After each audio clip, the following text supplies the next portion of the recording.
Buongiorno da Renzo Micheletto, ben ritrovati con una nuova puntata di Radio Veneto Agricoltura che oggi dedicheremo alla cimice asiatica, un grosso problema che sta interessando i nostri agricoltori e le nostre colture. Non solo nel Veneto, in tutta Italia è un grosso problema che si sta allargando. Proprio per questo, per parlare di questo importante tema, abbiamo invitato il professor Alberto Pozzebon dell'Università di Padova, è un entomologo del Dipartimento Dafne e tra l'altro è anche il responsabile di un progetto finanziato dalla Regione Veneto e lui è il responsabile proprio di questo progetto dedicato allo studio della cimice asiatica e cosa si può fare per combatterla e quindi per evitare i danni a cui stiamo assistendo. Professor Pozzebon, grazie intanto per essere qui con noi oggi e le chiedo subito, inquadriamo l'argomento, cos'è questa cimice asiatica? Facciamo una piccola cronistoria proprio da dove arriva questa cimice asiatica.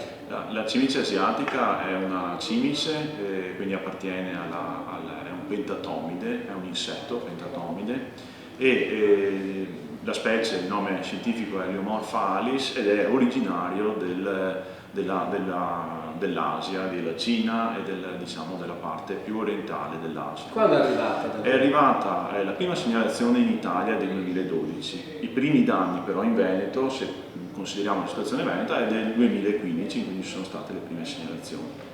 Quali sono questi danni che la cimice asiatica provoca? Allora, i danni sono dovuti alle punture di alimentazione che la cimice asiatica fa soprattutto sui frutti, però si può nutrire anche sulle foglie, sui fusti e queste punture creano poi delle aree, la morte delle cellule colpite e delle aree di suberificazione sostanzialmente sui frutti. La presenza di queste aree suberificate può determinare poi la deformazione dei frutti, lo scadimento commerciale della qualità, per cui i frutti non sono più commerciabili.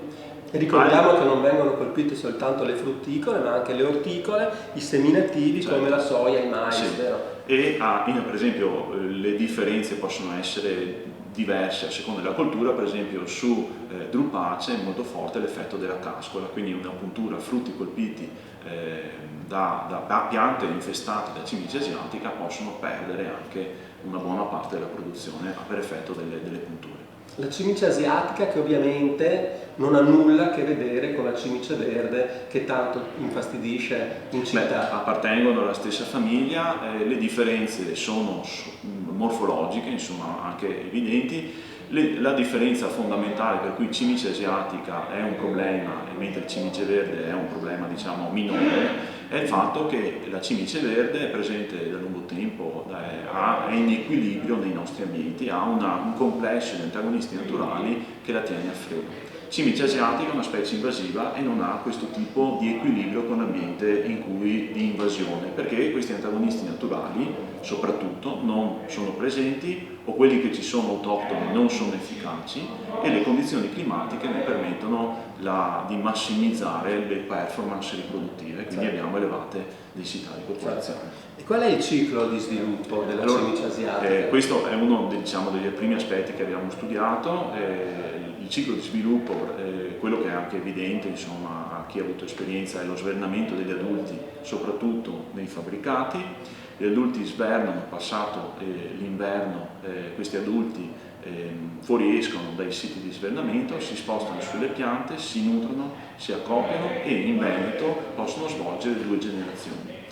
La densità di popolazione nel corso della primavera, dall'uscita dello svernamento fino a adesso in autunno, praticamente abbiamo un progressivo aumento della densità di cimici, raggiungendo numeri elevati che poi invadono i fabbricati proprio nei mesi di settembre, da settembre in poi. Quindi da fine settembre fino a quando? Di solito a novembre, quindi ottobre è il momento il mese di ottobre sì, è il momento più pesante. Sì. Certo, però è il periodo che anche è passato il periodo dei frutti. Sì, ecco, fortunatamente rimangono ancora delle colture, certo. Per esempio l'actinidia, il kiwi è soggetto ancora in questa fase, la presenza, varietà tardive di melo per esempio, Però la cimice asiatica, un aspetto è che comunque è dannosa anche a bassa densità di popolazione. Certo. Questo perché probabilmente anche la frequenza di alimentazione è particolarmente elevata e anche una bassa presenza su alcune colture, una bassa presenza di cimici può determinare un danno rilevante. Cosa l'Università di Padova e il Dipartimento Dafne nello specifico nell'ambito di questo progetto, ripeto, finanziato dalla Regione Veneto, dall'assessorato all'agricoltura, sta studiando, quali risultati sono stati già ottenuti? Allora, dal 2016 abbiamo iniziato a studiare la biologia perché è una specie nuova, sostanzialmente si sapeva ben poco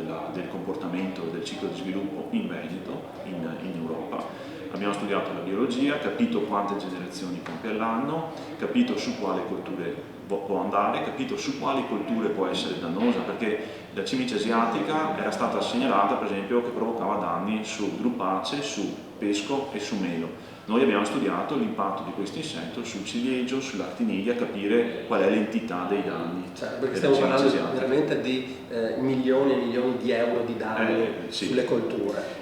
Poi adesso nel corso del tempo stiamo studiando quali sono dei possibili mezzi di controllo. Si parla di insetti antagonisti, sì. No? Allora noi stiamo studiando, monitorando la presenza di antagonisti naturali, del complesso antagonisti naturali, e in particolare sono già presenti anche in Europa, è stata già segnalata quella che è nota come Vespa samurai. Non è ancora presente, non abbiamo dati attualmente della presenza in Veneto, però sappiamo che questa Vespa samurai è già presente in Italia, per esempio in Lombardia e Piemonte. Posso, scusa, interrompere, chiedere una cosa, una curiosità. Non è che poi magari introducendo un insetto antagonista, a sua volta questo poi possa provocare danni di altro tipo? L'introduzione di un insetto antagonista esotico prende il nome di lotta biologica classica e per attuare la normativa attuale pone dei limiti allo sviluppo di questi programmi. Proprio bisogna valutare che l'inserimento, il rilascio di un organismo esotico, un antagonista naturale, sia accettato, il rischio sia accettabile per quanto riguarda l'ambiente, quindi è necessario fare delle attività di ricerca per dimostrare questo. Quindi in questo caso specifico? In questo caso in qualche modo abbiamo già bypassato l'introduzione perché come è arrivata la cimice asiatica, casualmente diciamo per via ovviamente attraverso lo spostamento delle merci, è arrivato anche un suo anzi due suoi antagonisti naturali, perché la Vespa samurai, che è la famosa, o il Trisolcus japonicus, è quella presente in Europa, in Piemonte e in Lombardia, ma in Veneto abbiamo, in Friuli Venezia Giulia, abbiamo un'altra specie di origine cinese coevoluta con la cimice asiatica, che è un antagonista naturale delle zone di origine ed è presente spontaneamente qui da noi, e questo è il Trisolcus mitsukuri. Ascolta, gli agricoltori di fronte ai danni che loro stanno subendo chiedono risposte immediate. Nell'immediatezza è in arrivo una risposta o i tempi di studio sono ancora lunghi? Lì adesso la risposta, allora per quanto riguarda il controllo biologico, c'è anche, noi stiamo testando anche l'impiego di Anastatus bifasciatus, che è il migliore antagonista autoctono su cimice asiatica, e questo potrebbe essere, però attualmente non abbiamo diciamo ancora dei dati certi, ma potrebbe essere aiutare, insomma, uno strumento da impiegare. Gli altri strumenti che funzionano sono le reti antinsetto, l'impiego di reti antinsetto. Questo è stato dimostrato da studi fatti soprattutto all'Università di Torino, ma anche a Reggio Emilia, e questi sono lo strumento attualmente più efficace. Poi gli insetticidi, la lotta chimica purtroppo è uno strumento che non ha un'efficacia elevata perché ha uno scarso effetto residuale. Io gli insetti che riesco a colpire con i prodotti diciamo più adatti li riesco ad uccidere, ma l'ecologia, il comportamento della cimice prevede un'invasione delle colture in fasi successive. Gli insetti che arrivano dopo il trattamento, questi riescono a sopravvivere e possono creare danno.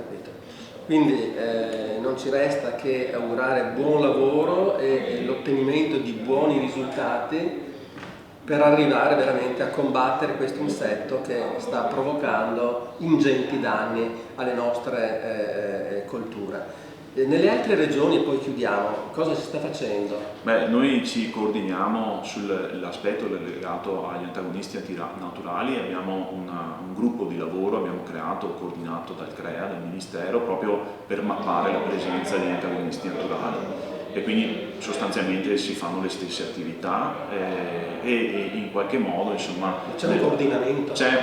Sì, non è un coordinamento strutturato perché manca un progetto, ma un confronto, ma sì. C'è un confronto, sì. Bene, bene. Ci rivedremo per fare il punto prossimamente, per capire quali risultati magari sono stati ottenuti. Ringraziamo il professor Alberto Pozzebon, entomologo dell'Università di Padova, Dipartimento Dafne, per essere stato qui con noi oggi e vi diamo appuntamento alla prossima settimana.